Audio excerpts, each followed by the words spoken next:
খেয়াল করেন, আল্লাহর নবী ডেকে বললেন, আবু জাহেল কোরআন তেলাওয়াত নিষিদ্ধ করে দিয়েছেন, তোমাদের মধ্যে এমন কোন আল্লাহর গোলাম কি আছো আবু জাহেলের নিষেধাজ্ঞা ভেঙে দিয়ে তেলাওয়াত করতে পারবে?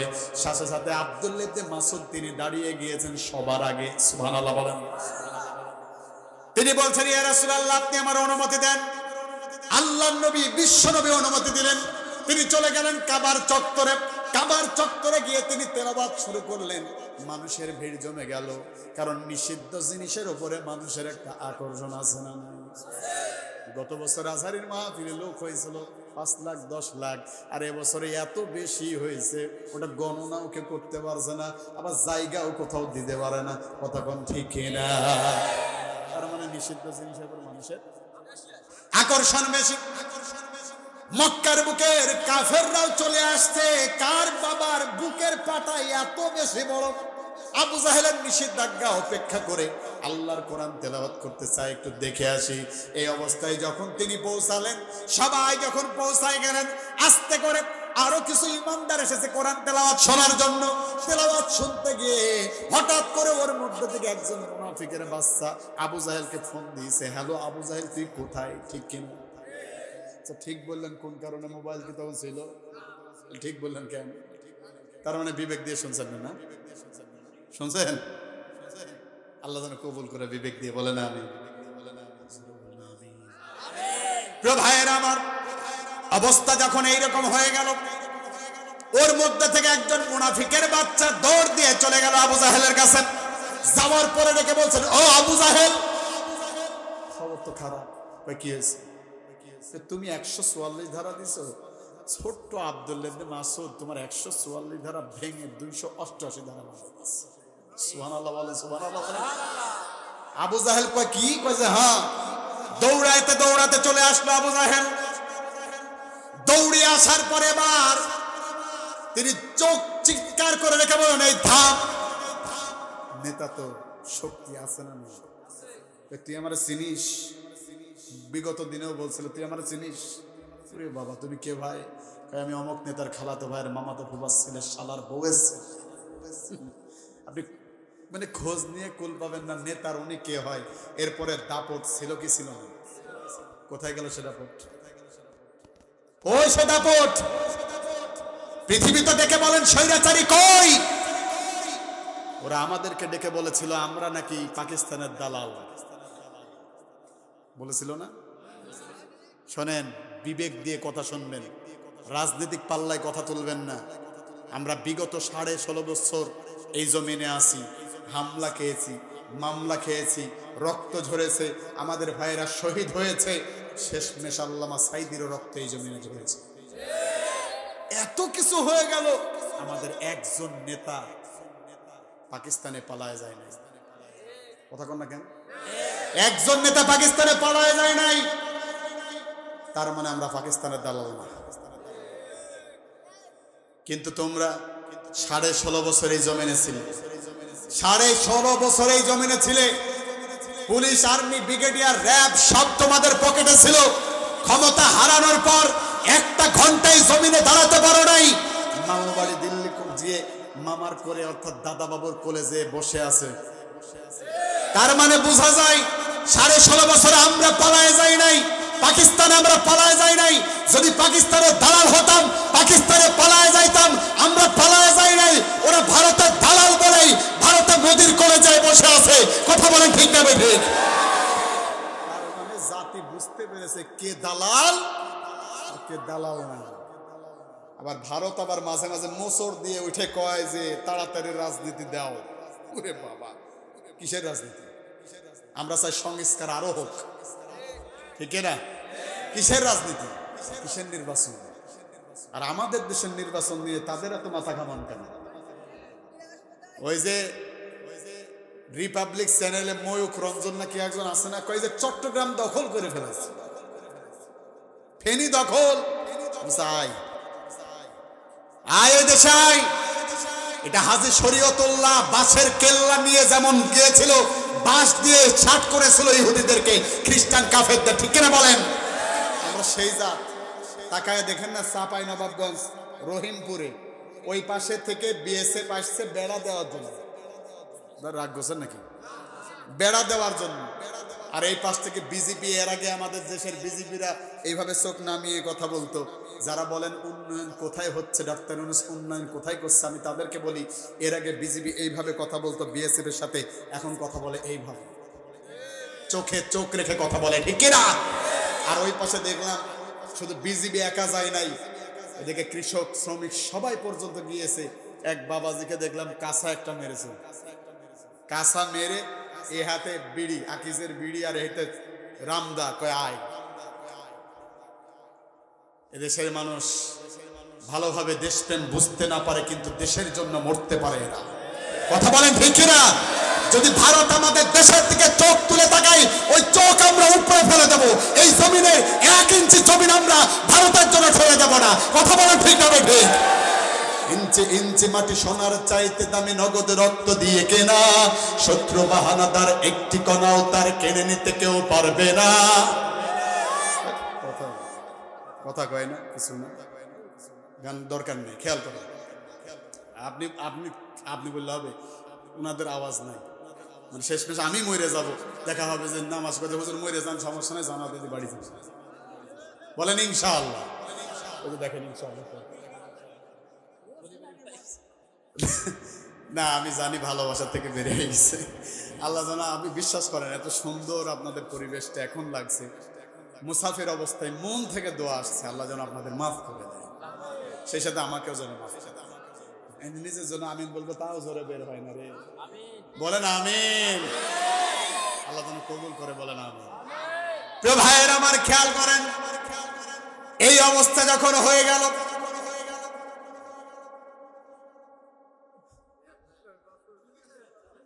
না আমার নোট নাই, আপনারা আমার নোট, ও আজ আমি ভুলি নাই। ওইদিকে কই মাসুদ, মাসুদ, মাসুদরা কখনো ভালো হয় না, কিন্তু এই মাসুদ ভালো। কাউয়া চাচা বলতেন না আমাদের, কাউয়া কাদের কয় যে ভালো হয়ে যাও, বলতো না? সে মাসুদ যে কোন মাসুদ, আল্লাহ ভালো জানে। প্রিয় ভাইয়ের আমার, অবস্থা যখন হয়ে গেল এরকম, আব্দুল্লাহ ইবনে মাসউদ তেলাওয়াত করলেন, আবু জাহেল ডেকে বলছেন থাম, এই জায়গায় ছিলাম, এই জায়গায় এসে ডেকে বললেন থাম, কে তোকে অনুমতি দিয়েছে কোরআন তেলাওয়াতের?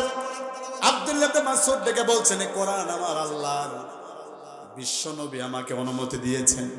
আল্লাহর কোরআন তেলাওয়াতের জন্য দুনিয়ার কোনো অনুমতি আমার লাগে না, আমি অনুমতি পেয়েছি আমার রবের কাছে। একটু জোরে বলা যাবে কি সুবহানাল্লাহ?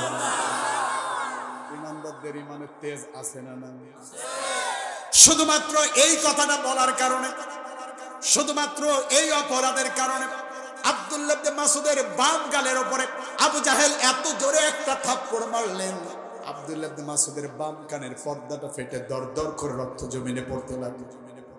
কি অপরাধ? অপরাধ এইটা না, অপরাধ হলো ওয়ামা নাকামু মিনহুম ইল্লা আইয়ুমিনু বিল্লাহিল আজিজিল হামিদ। আল্লাহু আকবার। আমার আল্লাহ বলছেন ওদের কোনো অপরাধ না, ওদের অপরাধ একটা, ওরা আল্লাহকে আল্লাহ বলে স্বীকার করেছিল। কথা বলেন ঠিক কি না? তাকায় দেখেন, ফিলিস্তিনের কোনো অপরাধ নাই, তাদের অপরাধ একটাই অপরাধ, আল্লাহর জন্য তারা নিবেদিত প্রাণ। এই জন্য আমেরিকার কুকুরগুলো বারবার তাদেরকে শেষ করার জন্য ষড়যন্ত্র করেছে।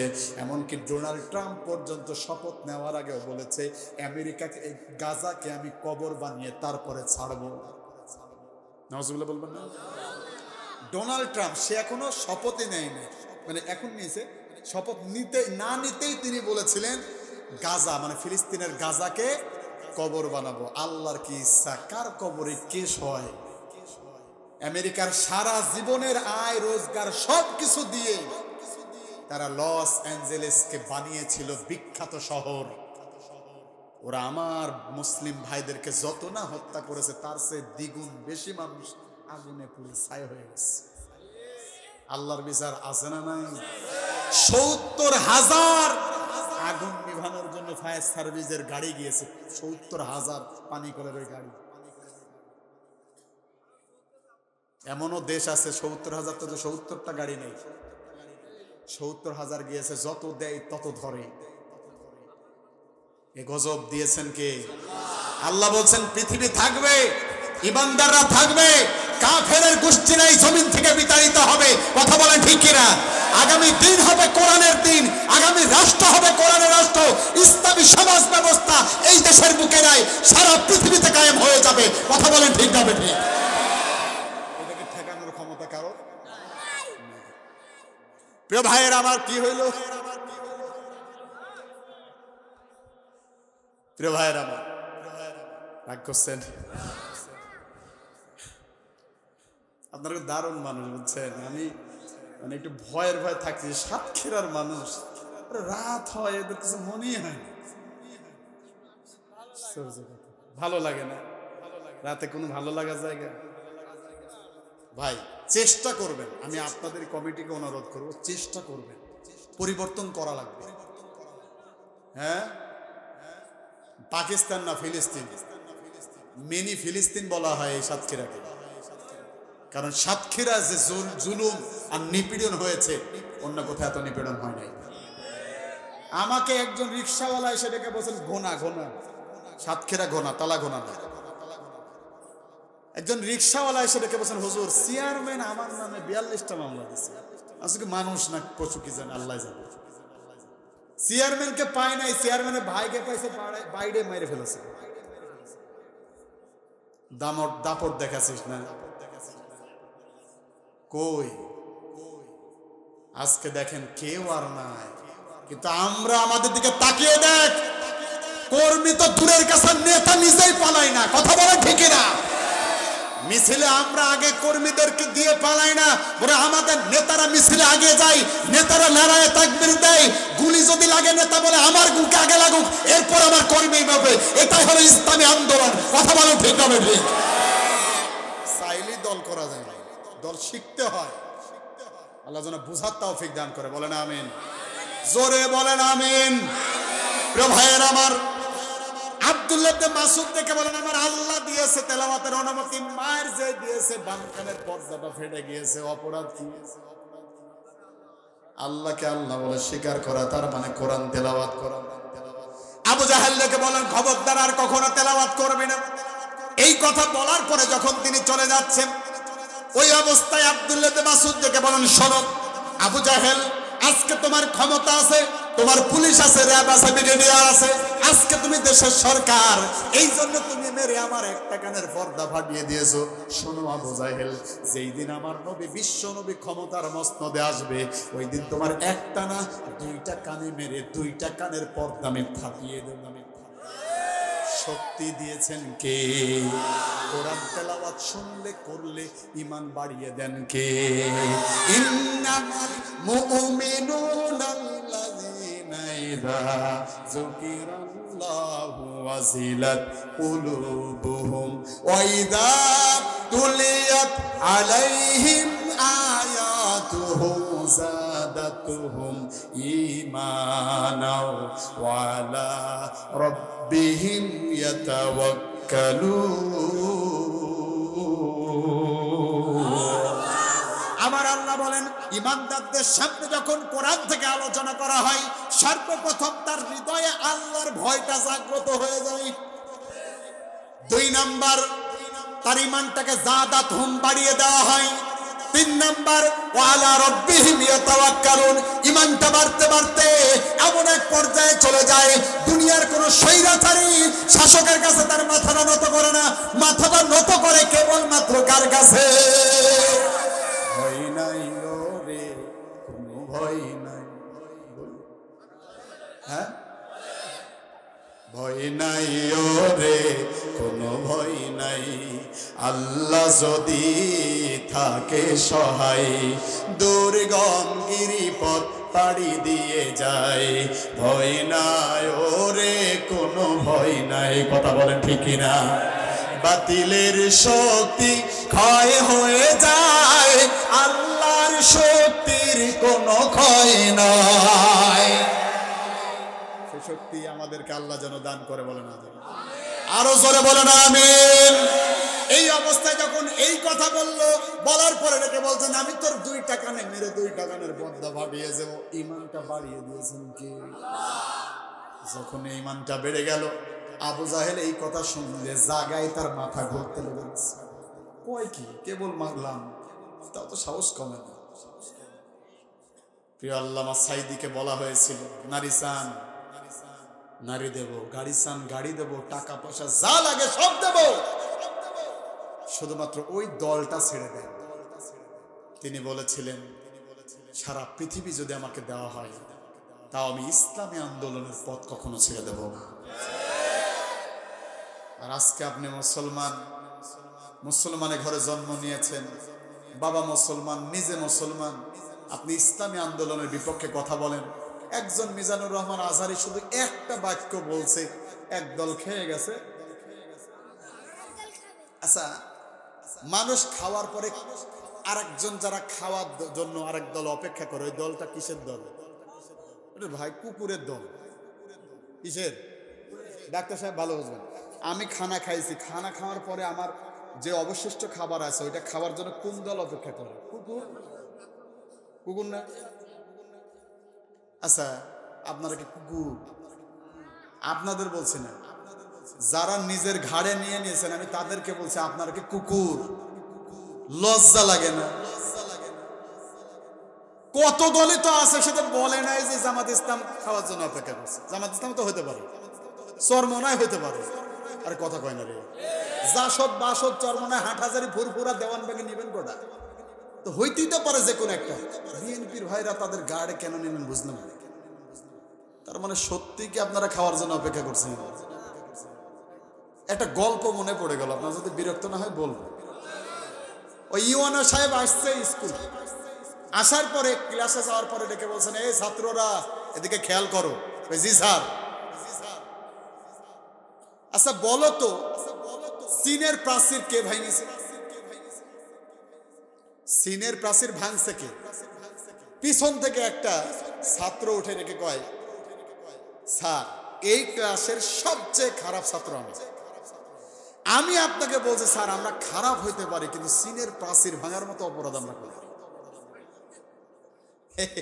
এই সাহেব রেগে গেছে, রাগার পর উনি চলে গেছে পাশে যে সহকারী আর একটা মানে ক্লাস আছে, ওই ক্লাসে ছাত্ররাও ডেকে কয় যে সবাই ভাঙলেও আমরা ভাঙি না। আচ্ছা ভালো কথা, রাগ হওয়া স্বাভাবিক না অস্বাভাবিক? উনি চলে গেছে এবার সহকারী শিক্ষকদের রুমে, যাওয়ার পরে বললো যে হ্যাঁ আপনারা কি শিক্ষা দেন না কি করেন বুঝি না। কি হয়েছে স্যার? এই ব্যাপার। কি হয়েছে? চীনের প্রাচীর ভাঙেছে, আমি এটাকে প্রশ্ন করছি, ওরা উত্তর এইভাবে দেয়। সহকারী শিক্ষকদের মধ্যে থেকে একজন উঠে কয়, স্যার আমি দীর্ঘ 5 বছর এখানে শিক্ষকতা করছি, তার আগে থেকে আমার স্কুলে যাওয়া আসা আছে, কিন্তু বিশ্বাস করেন স্যার আমি নির্ঘাত নিঃসন্দেহে বলতে পারি যে এত বড় অপরাধ, চীনের প্রাচীর ভাঙার মতো অপরাধ এই স্কুলের ছাত্ররা জীবনেও দুঃসাহস করবে না। রাগ আরো বেশি বাড়া স্বাভাবিক না কম? চলে গেছে হেডমাস্টারের রুমে। হ্যাঁ এমন শিক্ষায় আপনি দেন মনে হয় আপনার ছাত্র শিক্ষক সবই তো এক। কি হয়েছে? কয় যে এই প্রশ্ন করছে চীনের প্রাচীর ভাঙছে কে, আর উত্তর সব নিজের দিকে টাইনে নাই। প্রধান শিক্ষক এবার ডেকে বলছেন, স্যার আমি এখানে দীর্ঘদিন সেই শুরু থেকে এ পর্যন্ত আছি, আমি চাই শেষ জীবনটা এখান থেকে বিদায় নিতে, কিন্তু স্যার দয়া করে এরকম বদনাম দিয়ে নেন, আমার স্কুলের একটা ছাত্র চীনের প্রাচীর ভাঙার মতো অপরাধ করবে না। আসলে বলেন তো, চীনের ইউনো সাহেব কি চীনের প্রাচীর ওই স্কুলের ছাত্ররা ভাঙছে কিনা এটা জিজ্ঞেস করছে? এটা তো কমন সেন্সে পড়া, জেনারেল নলেজ, এটা একটা পড়া। ছাত্ররা কি করলো? ওরা ওদের ঘাড়ের ওপরে নিল, নিয়ে কয় যে আমরা ভাঙিনি। তাহলে যারা বলা হয়েছে একদল খেয়ে গেছে আর একজন খাওয়ার জন্য অপেক্ষা করছে, একদল খেয়ে গেছে তারা কারা তারা তো আমরা বুঝলাম, কিন্তু যারা নিজের গায়ে টেনে নিলেন আমার তো মনে হয় অবশ্যই আপনারা খাওয়ার জন্য অপেক্ষা করছেন। যদি এইটা যদি না হতো আপনারা নিজের গায়ে টেনে নিতেন না, কারণ যারা খায় না তাদের অন্য কোনো কথাও যায় আসে না। কথা বলেন ঠিক কিনা? আবার কয় যে মিজানুর রহমান আজহারি ভালোভাবে ওয়াজ করতে পারবে না। আশ্চর্য ব্যাপার, একটা এত বড় ইসলামিক স্কলার বিদেশের মাটিতে তাকে পুলিশ দিয়ে পাহারা দিয়ে নিয়ে যাওয়া হয়, আর সেই মানুষটার কল্লা কাটার কথাও বলে এই জমিনে। আফসোস রাখবেন কোথায়? বিশ্বাস করেন বাংলার জমিনে কোন বেঈমান আল্লামা সাঈদীকে এভাবে আমাদের মুখ থেকে কেড়ে নেয় নাই। এই সমস্ত কিছু মুনাফিকের বাচ্চারাই আজকে আমাদের মুখ থেকে আল্লামা সাঈদীকে বিদায় করে দিচ্ছে। এরপরে এখন চাই আমাদের মিজানুর রহমান আজহারীকেও বিদায় করতে। কথা বলেন ঠিক কিনা? শোনেন, একজন আজহারী মারা গেলে ইসলামের কোনো যায় আসে না, কিন্তু ইসলাম বাড়বে ইনশাআল্লাহ। ওরা একজন আমির হামজার মাহফিল বন্ধ করে দিয়ে মনে করতে পারবে না, আমির হামজাকে জেলে পুড়িয়ে হত্যা করে মনে করবে যে না ইসলাম শেষ হয়ে গেল। না, ইসলাম আরো জাগ্রত হবে। ওরা আজহারী মাহফিল বন্ধ করে কিছুই করতে পারবে না। ওরা আজহারী মাহফিল বন্ধ করলে আরো লক্ষ লক্ষ শ্রোতা তার বেড়ে যাবে। কথা বলেন ঠিক কিনা? আল্লামা সাঈদী মরে গেছে, তার ভক্ত কমে যায় নাই। আমার মনে হয় গোটা পৃথিবীতে আল্লামা সাঈদীর ভক্ত বেড়ে গিয়েছে। এই জন্য আমরা হতাশ না, আমাদের হৃদয়ে তাদের জন্য ভালোবাসা আছে না? আব্দুল্লাহ ইবনে মাসউদ দেখে বলছেন এই কলিজায় আমার আল্লাহর ভয় আছে। সুবহানাল্লাহ। প্রিয় ভাইয়ের আমার, যখন ওই কথা বলেছে আবু জাহেলের মাথা ঘুরতে গিয়েছে, আল্লাহর নবীর কাছে চলে গেছে আব্দুল্লাহ ইবনে মাসউদ। যাওয়ার পরে বললেন ইয়া রাসূলুল্লাহ, এই যে অবস্থা আবু জাহেল করেছে। নবীজি বললেন তুমি কিছু বলো না। কষ্ট হচ্ছে আপনাদের? আল্লাহর নবীকে ডেকে বলছেন তুমি কিছু বলো নাই। আল্লাহর নবী যখন জিজ্ঞাসা করলে আব্দুল্লাহ ইবনে মাসউদ ডেকে বলেন ইয়া রাসূলুল্লাহ, আমি বলেছি আজকে তুমি আমাকে মারলা ক্ষমতার বলে, পাওয়ারের বলে আজকে তুমি আমারে মারলা, কিন্তু শুনে রাখো আগামীকাল বিশ্বনবী যখন ক্ষমতায় আসবে আমি মেরে তোমার দুইটা কানের পর্দা ফাটিয়ে দেব। ও নবী দয়া করে আপনি আমার জন্য একটু দোয়া করেন। নবী যদি হাত তোলে ও দোয়া করার আগেই কবুল হয়ে যায়। সুবহানাল্লাহ। বাইতুল মাকদিসের দিকে আল্লাহর নবী ফিলিস্তিনে ওই দিকে তাকিয়ে নামাজ পড়ছে, ওই দিকে অনুসরণ করে নামাজ পড়ছে। 4 রাকাত নামাজ পড়ছে, 2 রাকাত নামাজ হয়ে গিয়েছে, বাকি 2 রাকাত নবীজির ইচ্ছা তিনি বাইতুল্লাহর দিকে ফিরে নামাজ আদায় করবে। আল্লাহ পাক রব্বুল আলামিন আরশের আজিম থেকে জিব্রাইলকে ডেকে বলেন জিব্রাইল যাও, তুমি চলে যাও আল্লাহর নবীর কাছে, আমার নবীকে যে বলো ও রাসূল আপনি যা পড়েছেন বাকি 2 রাকাত নামাজ আপনি বাইতুল্লাহর দিকে ফিরে তাকান, ওই দিকে পড়েন, কারণ আল্লাহ আপনার মনের চাওয়াটাকে কবুল করে নিয়েছে। এটা জোরে বলা যাবে কি সুবহানাল্লাহ? বিশ্বনবীর দোয়া মিস যেতে পারে ভাই? বিশ্বনবীর দোয়া কি মিস যেতে পারে? আবু হুরায়রা এসে কাঁদে আল্লাহর নবীর দরজায়। এই যে আমি আর এক পাওয়া গেব, আমি বলছি যে একজন উঠা যাবে না, 34 বেজে গেছে, ইনশাআল্লাহ আমরা দোয়া করব। এই অবস্থায় থাকলো তাহলে কোরআনের পথে বাধা আছে না নাই? চলুন আমরা দোয়া করছি। আল্লাহুম্মা আমিন। হাতও তো তুলুন। এখানে একটু শয়তান ঢুকছে, একটা তাকবীর দেন, নারায়ে তাকবীর। প্রিয় ভাইয়েরা আমার, এই অবস্থা যখন হয়ে গেল আল্লাহর নবীর ঘরের কাছে সামনে দাঁড়ায় আছে আবু হুরায়রা, তিনি এসে কাঁদে। আল্লাহর নবী ডেকে বলছেন আবু হুরায়রা কাঁদে কেন? আল্লাহর নবীকে ডেকে বলছেন ইয়া রাসূলুল্লাহ আমার মা আমাকে মেরেছে। আল্লাহর নবী ডেকে বলছেন আবু হুরায়রা তোমার মা মেরেছে, আমার করার কিছুই নেই। সুবহানাল্লাহ বলেন। মায়ের মান সম্মান আছে না? অথচ সেই মায়ের আজকে উলঙ্গ বেহায়াপনা করে রাস্তাঘাটে ঘুরে বেড়ায়, এরকম মা জননী সমাজে আছে না? শুধুমাত্র পর্দা নাই বলে ঘরে শান্তি নাই। 99% ঘরে আজকে বিয়ে করার 10 দিন পরে আলাদা হয়ে যায়। বিয়ে করার পরে ওই মাস থেকে মেয়ের বাড়ি থেকে শুধু নাট টাইপ দেয়, আলাদা হ আলাদা হ আলাদা হ, হয় না?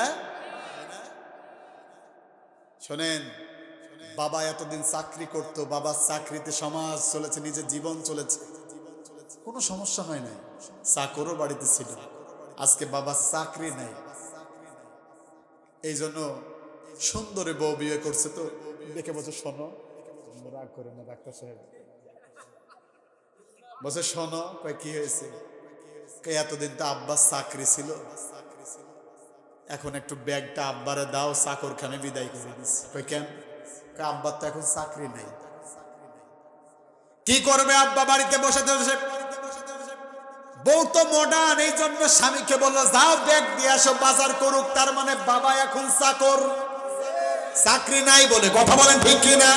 চাকরি নাই বুড়ো বাবার, বসে বসে খাচ্ছে খাবার, রোজগার নাই বুড়ো বাবার, বসে বসে খাচ্ছে খাবার। তাই বলে অসম্মান তারে করো না, ভালো করে দেখো ভেবে তুমি একদিন বুড়ো হবে। ওই যে বাবা সন্তানকে কাঁধে করে নিয়ে যাচ্ছে বাজারে ঝুড়ি কিনতে, ঝুড়ি কিনে যখন নিয়ে আসলো সন্তান ওপর থেকে জিজ্ঞেস করলো, আব্বা ঝুড়ি কি হবে? কয় যে তোর দাদা বৃদ্ধ বয়সে পৌঁছায় গেছে, যেখানে খায় ওইখানে পায়খানা করে, আমি তো রাখতে পারি না, আশ্রমে ফেলে আসবো। সন্তান ওপর থেকে ডেকে বলেন, আব্বা সমস্যা নাই, আপনি আপনার বাবাকে ফেলে আসবেন, আমার কোনো আপত্তি নাই, কিন্তু দয়া করে ঝুড়ি ফেলবেন না। কেন? আপনি আপনার আব্বাকে ফেলার জন্য নতুন ঝুড়ি কিনতে পারেন, কিন্তু বিশ্বাস করেন আমি আমার পকেট থেকে অযথা টাকা নষ্ট করে ঝুড়ি আর কিনবো না, এই ঝুড়ি দিয়ে কাজ ছেড়ে দেবো। টিট ফর টেট, জিত মারলে পাটকেল খেতে হয়, কথা বলেন ঠিক কিনা? ভালো করে দেখো ভেবে, তুমি একদিন বুড়ো হবে, তোমার ছেলে তোমায় সম্মান করবে না, তোমার ছেলে তোমায় সম্মান করবে না। ও ছেলেরা বাবার মনে কষ্ট দিও না। আল্লাহ বোঝার তৌফিক দান করে বলেন আমিন। তাহলে যুবক যারা আছেন ভাই, আমি আপনাদের বলি, আপনি আপনার বাবাকে চোখ রাঙানি দেবেন, আল্লাহর কসম লিখে রাখেন, আপনার সন্তানের হাতে আপনি মায়ের খাবেন, গ্যারান্টি। প্রিয় ভাইয়ের আমার, আল্লাহ যেন মা বাবাকে আমাদের খেদমত করা তৌফিক দান করে বলেন আমিন। প্রিয় ভাইয়ের আমার, খেয়াল করেন, অধিকার গেলাম না, লম্বা সময় চলে গিয়েছে, এবার খেয়াল করেন, ওই অবস্থায় আল্লাহ নবীর কাছ থেকে আবু হুরায়রাকে যখন এই কথা আবু হুরায়রা বললেন, আল্লাহ নবী ডেকে বলেন, তোমার মা তোমাকে মেরেছে, আমি কিছুই করতে পারবো না, মনে আছে? আবু হুরায়রা ডেকে বলেন, ইয়া রাসূলুল্লাহ, বিচার দিতে আমি আসি নাই, আপনি দয়া করে একটু আমার মায়ের জন্য দোয়া করেন, আমি জানি আমার রব আপনার হাত ফিরাবেন না, আপনি আমার মায়ের জন্য দোয়া করেন, যাতে করে আমার মা হেদায়েত পেয়ে যায়। আল্লাহ নবী হাত তুললেন, দোয়া তিনি শুরু করলেন। আবু হুরায়রা দৌড় দিলেন বাড়ির দিকে, জীবনে কখনো তিনি দৌড়ায় নাই। আল্লাহ নবী সাহাবায়ে কেরাম দেখছেন এত শান্তশিষ্ট একটা মানুষ এত দৌড়ায় কেন, পিছন থেকে জামা টেনে ধরেছে, জামা ছিঁড়ে গিয়েছে। এরপর আবু হুরায়রা দৌড়ানো কমতি দেয় নাই, দৌড়ায় চলে যায়, আর দেখে বলেন, তোমরা আমাকে ছেড়ে দাও, আমি আজকে বাড়িতে দ্রুত যেতে চাই, আমি বাড়ি যেয়ে দেখতে চাই বিশ্বনবীর দোয়া আমার বাড়িতে আগে পৌঁছায় গেছে নাকি আমি দৌড়ে আগে বাড়িতে পৌঁছাতে পারি। সুবহানাল্লাহ বলেন। তিনি যে বাড়িতে পৌঁছালেন, আস্তে করে ডাক দিলেন, মা বলেন। মা ভিতর থেকে ডেকে বলছেন, আবু হুরায়রা আসছি বাবা, একটু কষ্ট করো। আর আবু হুরায়রা ডেকে বলছেন, ওই দিন মা যখন আমার সাথে কথা বললো, ভিতর থেকে মায়ের কণ্ঠের ভিতরে কাফেরের কোন গন্ধ আমি পেলাম না, কোন সুর আমি শুনতে পেলাম না, মায়ের কণ্ঠের ভিতরে তাওহীদের ঘ্রাণ আমি শুনতে পেলাম। সুবহানাল্লাহ বলেন। আমার মনে হলো আমি বাড়িতে পৌঁছানোর আগে বিশ্বনবীর দোয়া আমার আল্লাহর কাছে মায়ের জন্য কবুল হয়ে গেছে। আমার মা আসলো, আসার পরে ডেকে বলছেন, আবু হুরায়রা জলদি করে নিয়ে চলো, জলদি করে নিয়ে চলো। কই কোথায়? বিশ্ব নবীর কাছে নিয়ে চলো, যেই নবীর কাছে গেলে দুনিয়াও ধন্য হয়ে যায়, আখিরাতও ধন্য হয়ে যায়, ওই নবীর কাছে নিয়ে চলো, আমি কালেমা পড়ে আজকে মুসলমান হয়ে যাব। সুবহানাল্লাহ বলেন। আবু হুরায়রার মা বিশ্ব নবীর কাছে যে পড়ে নিলেন, লা ইলাহা ইল্লাল্লাহু মুহাম্মাদুর রাসূলুল্লাহ সাল্লাল্লাহু আলাইহি ওয়াসাল্লাম। আর নবীর চেহারা দেখলে মানুষ এমনি পাগল হয়ে যেত, এত সুন্দর করে আল্লাহ বানিয়েছিলেন। সুবহানাল্লাহ বলেন। গোলাপ নীলাম, বলবো বলেন তাহলে আমার সাথে একটু ভালো লাগবে। গোলাপ নীলাম, গাঁদাও নীলাম, নীলাম রজনীগন্ধা, মনের সুখে মালা গেঁথেছি সকাল থেকে সন্ধ্যা। একবার দেখা দাও যদি ও গো কামলিওয়ালা, একবার দেখা দাও যদি আমায় রাত্রি বেলা, সুযোগ পেলে পরাবো তোমায় হাজার ফুলের মালা। ইয়া রাসূলুল্লাহ, সবাই ইয়া হাবিবাল্লাহ, ইয়া রাসূল। লাল ফুলকে প্রশ্ন করি রংটি কোথায় পেলে, লাল ফুলকে প্রশ্ন করি রংটি কোথায় পেলে, নবীজির ওই খুন মুবারক লাল ছিল বলে, লাল ছিল বলে ওই লাল ফুলকে তুলে এনে গেঁথে রাখলাম মালা, সুযোগ পেলে পরাব তোমায় লাল ফুলের মালা। বলার দরকার নেই, গুনাহ হবে। মমতাজের গানে যখন যায় জামা খুলে দিয়ে দেয়, টাকা খুলে মালা গেথে কয়েছে নেন। আরে ভাই, মমতাজ গায়ে অন্যের লেখা, অন্যের সুর করা, অন্যের কথা, আর আমরা গায়ে আল্লাহ রহমতের নিজের সুর, নিজের লেখা, নিজের গান।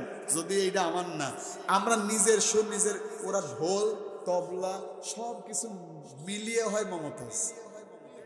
লেখে একজন, সুর করে আর একজন, ঢোল বাজায় আর একজন, বাঁশি তবলা এগুলো বাজায় একজন। আর এই পাশে এসে মমতাজ গান গায়, কয়ে যে ফাইটা যায় ছিড়া যায় জোড়া দিয়ে আর বুদ্ধি, কয়ে যে শিল্পী মমতাজের গান। কে বলেছে তার গান? গান যে লিখছে তার গান। আরে কথা কর না কেন? আর আমরা আল্লাহ আমাদের নিজে লেখে নিজে সুর করে, আমাদের বেলা একটু মার হাবা বের হয় না। সারা বাংলাদেশে যত শিল্পী আছে ওই গ্রুপের নিয়ে আসেন একটা মাঠে। আর আমাদের এই গ্রুপে যত শিল্পী আছে, ঢোল লাগবে না, তবলা লাগবে না, ওদেরকে বলেন ঢোল আর তবলা ছাড়া গাইতে হবে। আমরা ঢোল আর তবলা ছাড়া গাবো। দেখা যাক, আল্লাহর কসম কুত্তায় ওদের গান শুনতে যাবে না। কারণ আমরা গাই কার গান? জোরে কন্যা গান, আল্লাহর গান। আমাদের গানের ভিতরে আল্লাহর ভয়, রাসূলের ভালোবাসা আছে না নাই? শোনেন, টাকলা মুরাদকে সাইজ করেছিলাম এক গান দিয়ে, আর ওই গানের মাধ্যমে বলেছিলাম যে ইসলাম থাকবে মুরাদ, তুই থাকবি না। দেখেন ইসলাম আছে না, না ও গান এখন শোনানো যাবে না, আমার সময় শেষ রে ভাই। শোনেন, আচ্ছা ভালো করে খেয়াল করেন, মোনাজাতের আগে বলবো, আগে এইটা শেষ করে নেই। প্রিয় ভাইয়েরা, না আমি শোনাবো, কথা দিয়েছি, আমি কথা দিলে কথা রাখি ইনশাআল্লাহ। আব্দুল্লাহ ইবনে মাসউদ এবার ডেকে বলেন, ইয়া রাসূলুল্লাহ, আপনি দোয়া করলে মিস হয় না, আমার জন্য একটু দোয়া করেন। এই জায়গায় তো ছিলাম ভাই, নোট নাই, আমি আপনাদের দেখে বলছি, এই জায়গায় তো ছিলাম। আল্লাহর নবী এবার দোয়া করলেন, হায় আল্লাহ তাআলা, আমার আব্দুল্লাহ ইবনে মাসউদ ছোট্ট মানুষ, যা চেয়েছে তুমি দান করো। নবী যে দোয়া করছেন ওটা মিস যাইতে পারে না। সুবহানাল্লাহ বলেন। বদরের যুদ্ধ হলো, মাজার মুয়াজ যখন আবু জাহেলকে মেরে পেরে ফেলেছে, ওই অবস্থায় আব্দুল্লাহ ইবনে মাসউদ যে আবু জাহেলের বুকের উপরে বসে কয় যে চিনোস, আমি সেই ইনাম আব্দুল্লাহ ইবনে মাসউদ, তুই যে মেরেছিলিস আজকে সেই দিন। শোনেন, কুয়া থেকে পানি তুলতে গিয়েছে, নবীর কুয়া থেকে পানি তুলতে গিয়ে বালতি পড়ে ছিঁড়ে গেছে, বালতি পড়ে গেছে। কাফের এসে আল্লাহ নবীকে থাপ্পড় দিয়েছে, নবীর হাত দিয়ে কয়দিন লাগছে আপনার, এই হাদিস জানেন। আর বদরের প্রান্তরে আল্লাহ নবী বললেন যে আমার সাহাবায়ে কেরাম, যেই কাফেরকে জমিনে পাবি সামনে কুচু কাটা করবি। এই হাদিস শোনেন না? এটা লাগে না? কে বলেছে রাজনীতি নাই? রাষ্ট্র কায়েম করে কোরআন দ্বারা, রাজ কায়েমের জন্যই নবীদের জন্ম হয়েছে। কথা বলে ঠিক না? কোন নবী শাসন ব্যবস্থা চালায় নাই? কোন নবী শাসক ছিল না? গোটা পৃথিবী পর্যন্ত শাসন ব্যবস্থা চালিয়েছে নবী এবং নবীর সাহাবায়ে কেরামরা। সুতরাং এইটার বিরুদ্ধে কথা বলেন না, জমিনে থাকতে পারবেন না, কারণ এই জমিন আমার আল্লাহ। কথা বলেন ঠিক কিনা? আল্লাহ যেন আমাদের বোঝার তৌফিক দান করেন।